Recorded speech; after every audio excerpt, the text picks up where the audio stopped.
According to Catalyst.org, women with darker skin tones are more likely to experience racism at work. As the chart shows, the darker the skin tone, the higher percentage of women who are currently experiencing racism at their workplace. Good afternoon. My name is Isabel Hackett, and today I'll be talking about oppression. This is an overview of what I'll be going through in my IMP. Let's start with the research question.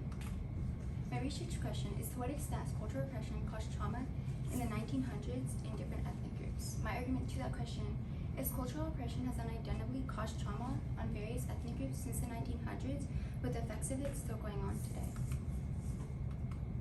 My claims are: oppression promotes injustice and separation in society. Second, the effects mentally on a person that suffers from oppression. And last, oppression affects different ethnic groups all around the world.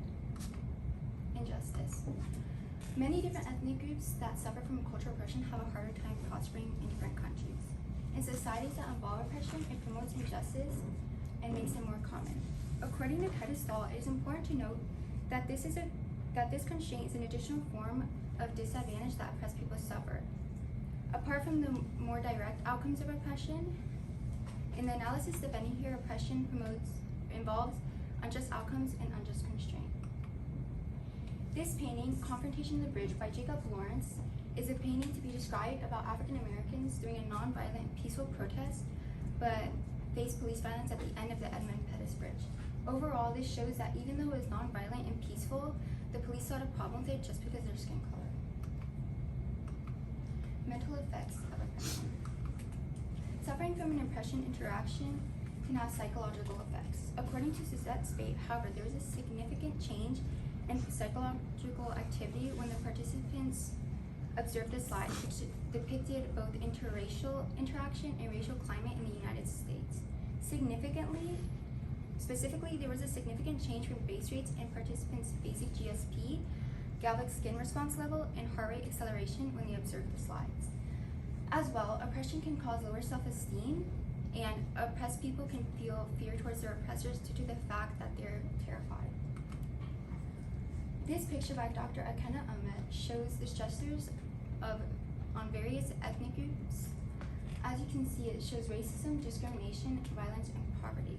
The quote at the bottom by the U.S. Surgeon General states, "Members of ethnic and racial minority groups in the U.S. face a social and economic environment of inequality that includes greater exposure to racism, discrimination, violence, and poverty, all of which take a toll on mental health." Oppression affects many ethnic groups. People with darker skin tones are more susceptible to being oppressed. African Americans, and as well as other ethnic groups, had trouble fitting into different societies. According to Gabriela Triglia, an aggressive attempt to force Native Americans to adopt Euro-American social, cultural, and economic mores, the infamous assimilation policy, characterized the United States government policy toward natives in the late 19th and early 20th centuries. This bar chart shows the mean income by skin tone and gender. The dark gray line representing women, light gray line representing men, and the black line representing both genders. As you can see, lighter skinned people have a higher mean income compared to medium skin and dark skinned people.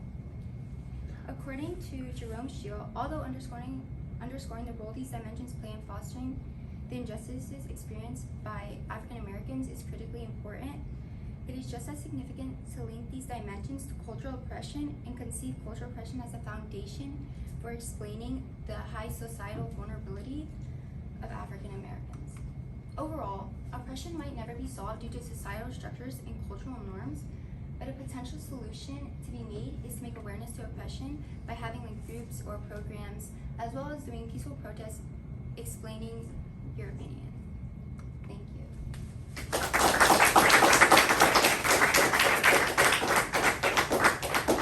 All right, two questions for you. First up, how did your research question evolve kind of as you worked your way through the process? It evolved because my claims changed a lot when I was doing the rough draft, so yeah. All right, and if you had more time, what additional research would you conduct on this issue? I would conduct more of the more mental effects, because I feel like it was what I did was very broad, and very broad. And I feel like I could have done more to explain it.